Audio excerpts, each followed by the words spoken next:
Assalamualaikum anak-anak semuanya, mari kita lanjutkan pembahasan soal IPA untuk PPAD Kabupaten Bantul ya.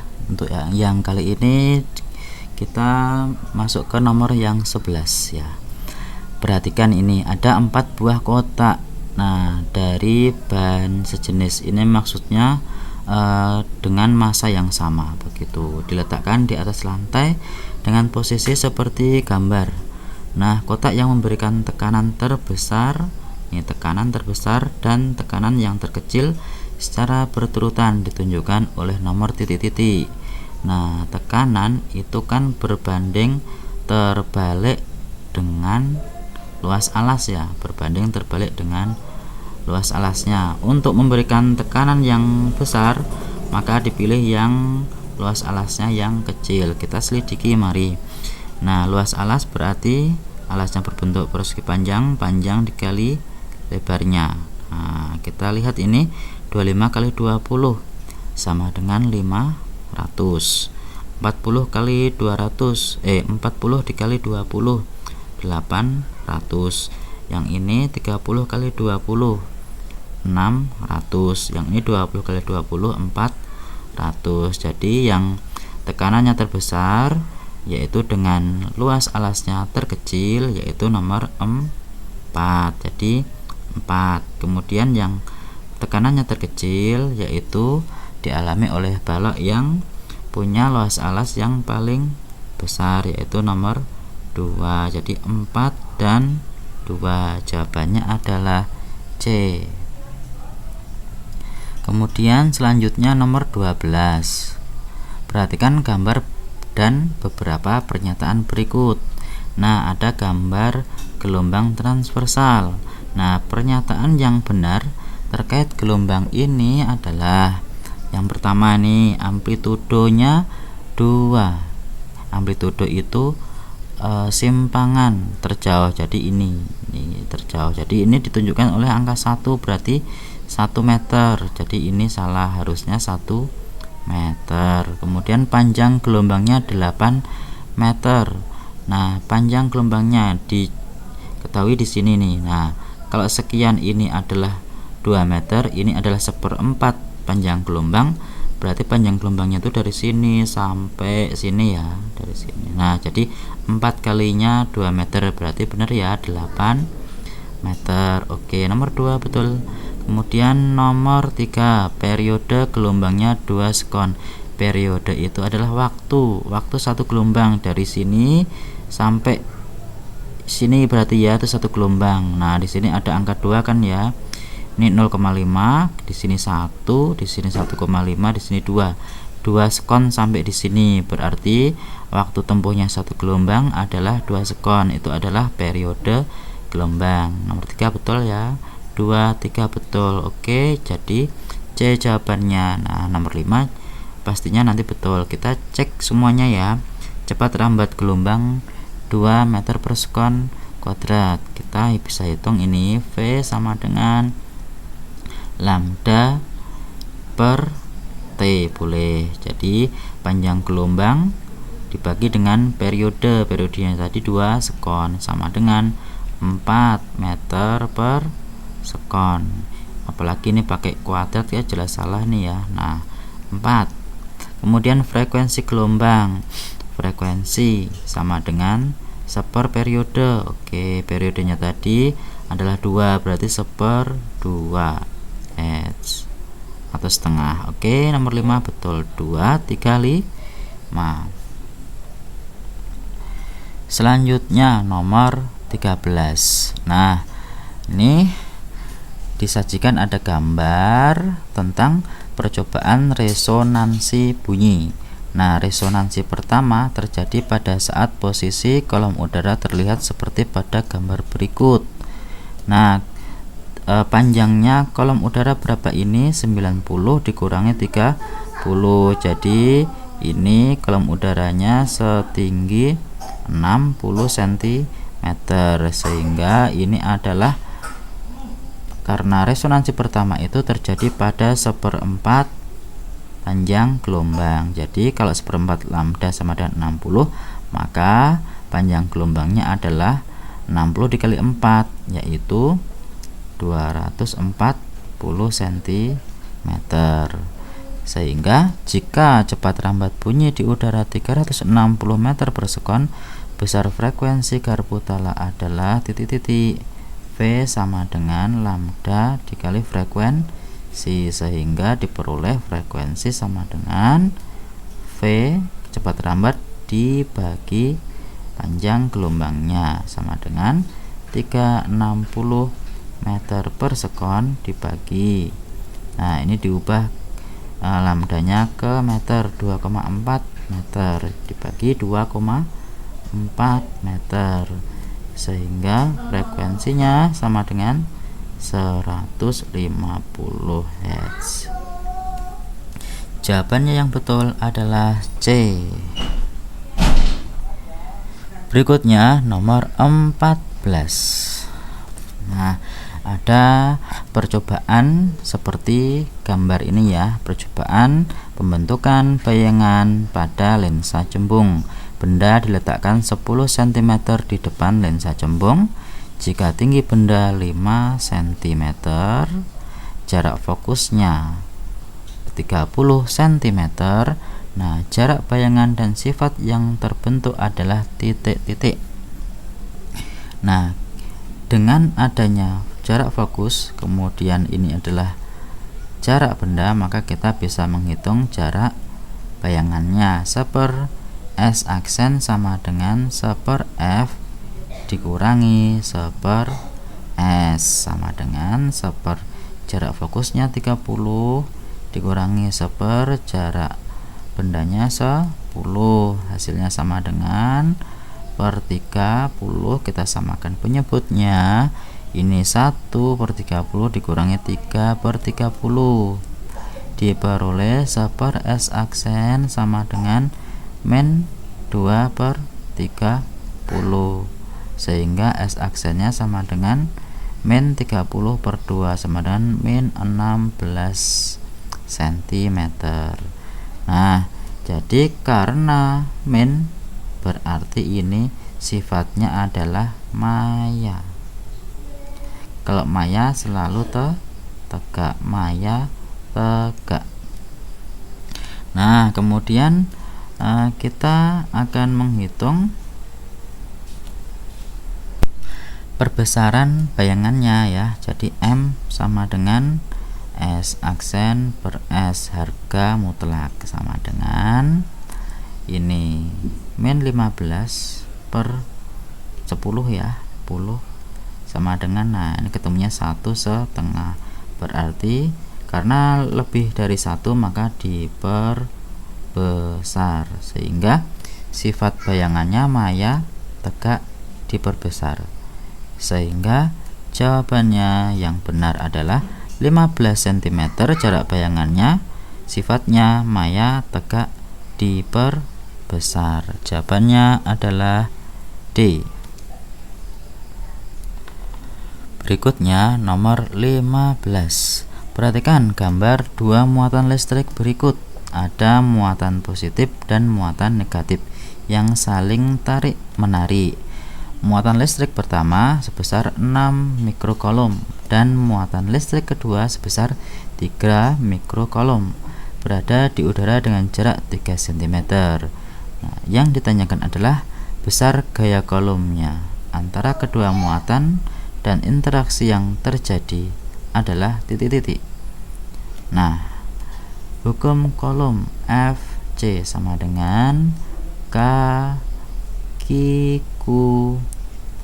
rho. Nah, K kali Q dibagi R kuadrat sama dengan K nya 9 dikali 10⁻⁹ dikali Q 1 6 mikrocoulomb, berarti 6 kali 10⁻⁻⁶ dikali Q 2 3, maka 3 kali 10⁻⁻⁶ dibagi R kuadrat, jaraknya 3 cm, itu 3 kali 10⁻⁻2 meter. Nah, berarti dikuadratkan 3 kali 10⁻⁻2 negatif 2 dikuadratkan. Nah, kemudian ini kita hitung. Jadi di sini ya FC sama dengan ini 9 dikali 6 dikali 3, 9 kali 6 kali 3 dibagi, pembaginya bilangan pokoknya 3 kuadrat, 3 kali 3 kita coret aja nih. Nah, sehingga tinggal 6 kali 3 18 ya, 18 kemudian dikali 10 pangkatnya. Sekarang 10 pangkat 9 dikurangi 6 dikurangi lagi 6 yang atas ini, kemudian dibagi yang bawah 10 per 10 pangkat min 4 ya. Nah, sehingga ini sama dengan ini 18 dikali 10 pangkat 9 dikurangi 12 sama dengan negatif 3, kemudian ini per negatif 4 nya menjadi tambah 4. Nah, sama dengan 18 dikali 10 pangkat 1 berarti 10 ya, sama dengan 18 kali 10 180. Jadi jawabannya C, 180 Newton tarik menarik. Itu nomor 15.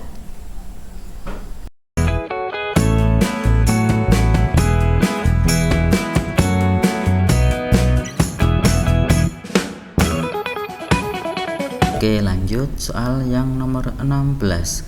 Perhatikan gambar rangkaian listrik berikut ini. Diketahui sumber tegangan pada rangkaian listrik di atas sebesar 6 volt. R1 2 ohm, R2 3 ohm, R3 6 ohm. Nah, yang ditanyakan adalah arus listrik yang mengalir pada R3 berarti adalah I2 adalah titik-titik.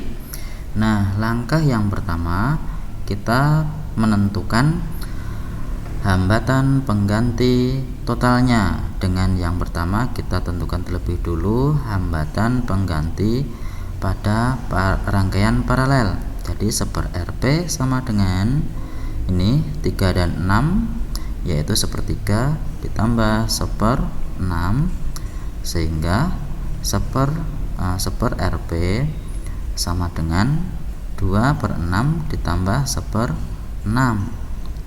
Jadi 1/RP sama dengan 3/6, sehingga RP nya sama dengan 6/2 atau 2 ohm.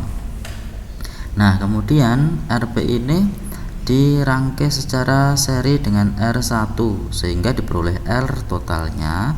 Jadi yang kedua kita cari R totalnya sama dengan R1 2 ohm ditambah RP 2 ohm sama dengan 4 ohm.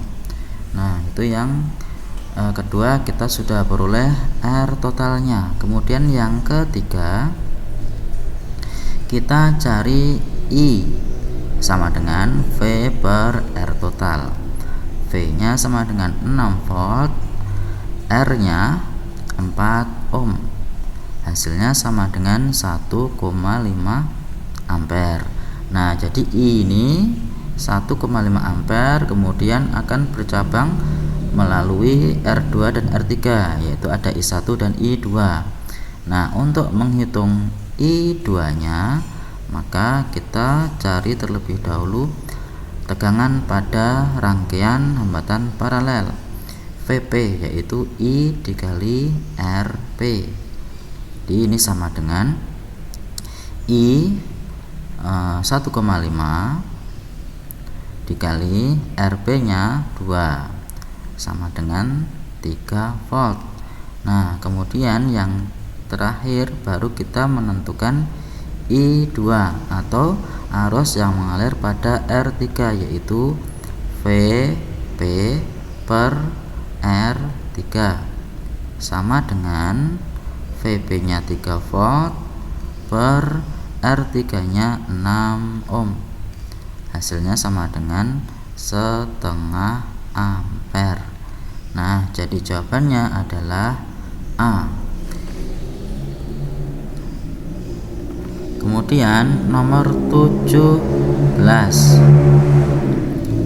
Perhatikan tabel dua buah transformator berikut.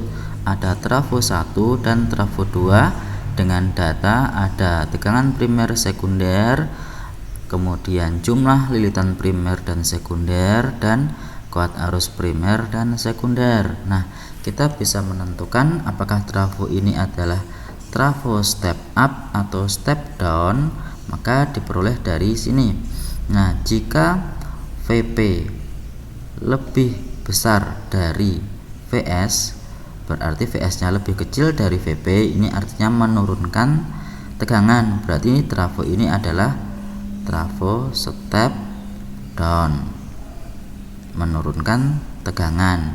Sebaliknya yang trafo 2, VP nya 100, VS nya 150, tegangannya meningkat, maka ini adalah trafo step up. Jadi yang pertama kita sudah bisa menentukan dari VP dan VS nya. Kita cek ini, yang A trafo 1 step up, salah ya, salah. Yang B juga. Kemudian yang C trafo 1 step down karena VP lebih besar dari VS, betul ya. Kemudian yang trafo 2 step up karena IP, dilihat IP nya lebih besar dari IS nya, betul ya. Nah, jadi ini juga betul, sehingga jawaban yang tepat adalah C. Kemudian yang D kenapa salah? Trafo 1 step down karena, nah ininya yang salah ya. Nah, oke, seperti itu untuk nomor 17. 18. Perhatikan gambar hewan berikut ini. Ada 4 hewan. Nah, hewan yang memiliki kekerabatan paling dekat adalah titik-titik. Ini keempatnya adalah masuk dalam filum Arthropoda. Nah, yang paling dekat berarti yang kelasnya sama, yaitu dibedakan ini berdasarkan jumlah dari kakinya ya. Ini ada 3 pasang, yang ini 4 pasang, yang ini 5 pasang, dan yang ini 3 pasang. Nah, jadi gambar 1 dan 4 yang memiliki jumlah pasang kaki yang sama, yaitu 3 pasang, berarti memiliki kekerabatan paling dekat. Nah, ini disebut termasuk dalam kelas insekta ya, insekta. Oke, kemudian berikutnya soal nomor 19. Aliran energi suatu ekosistem sungai tergambar dalam jaring-jaring makanan sebagai berikut. Nah, nelayan menangkap ikan di sungai tersebut menggunakan bahan kimia. Prediksi yang akan terjadi dalam ekosistem sungai itu adalah titik-titik. Nah, karena ikannya ditangkap atau kena bahan kimia, maka populasinya akan berkurang. Jadi ikan kecil, kemudian udang itu akan berkurang ya. Jadi ikannya yang berkurang.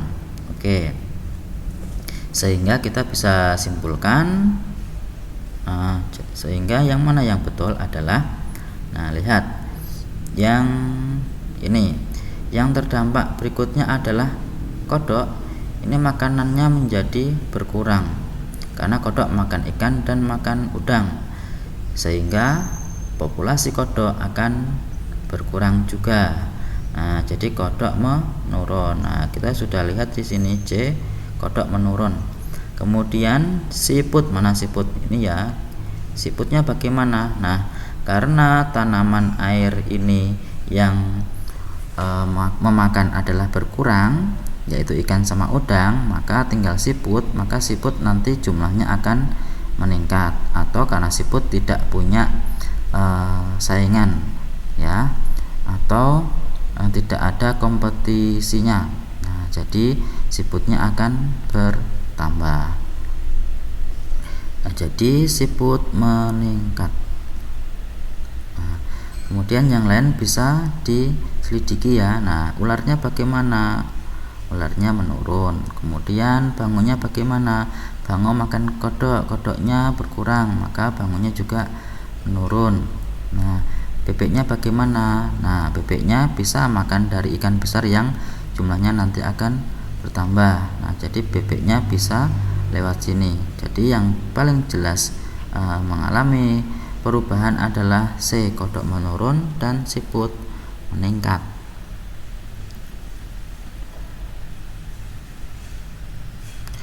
Nomor 20. Alia sedang melakukan latihan karate seperti pada gambar ini. Mekanisme kerja otot dari gerakan A ke gerakan B berarti ini sikunya ditekuk kemudian diluruskan ya. Berarti perubahannya adalah menjadi lurus. Maka pada saat menjadi lurus, maka yang pertama adalah yang berkontraksi itu adalah otot yang bagian bawah, yaitu otot tricep. Jadi tricep kontraksi.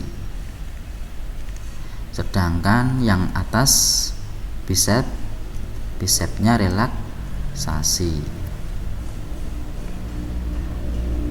Begitu. Nah, jadi karena kerja otot ini saling berlawanan, maka disebut dengan kerja antagonis, sehingga jawabannya adalah D, kerjanya antagonis, bicep relaksasi, tricep kontraksi.